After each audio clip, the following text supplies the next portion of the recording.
Hello guys!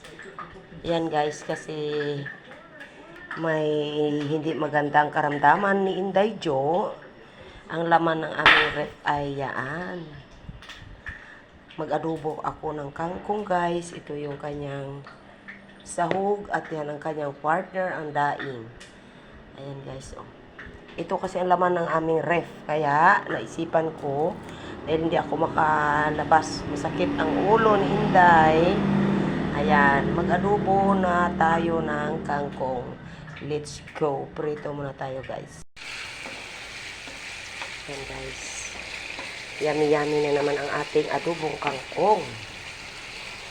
Yummy-yummy. Ayan. Pagkatapos yun guys, ay ilalagay natin si kangkong. Ayan. Ayan siya guys. Ayan. Yummy-yummy ang ating kangkong. Ayan guys. Ayan.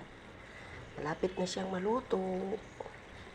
At nang mag-prepare na rin tayo ng ating lamisa kasi paluto na siya. Ang ating adobong kangkong with daing. Yan. Yan na guys, luto na ang ating adobong kangkong. Ayan na sa guys. Yummy-yummy ang lasa. Naku. Mapapadami ang makain pag matikman nyo lang ang ating adobong kangkong. Talagang only rice or extra rice. Tapos, daing ang kanyang partner. Daing na alumahan. Dinaing ko tapos kamatis. Ayan na ang ating rice.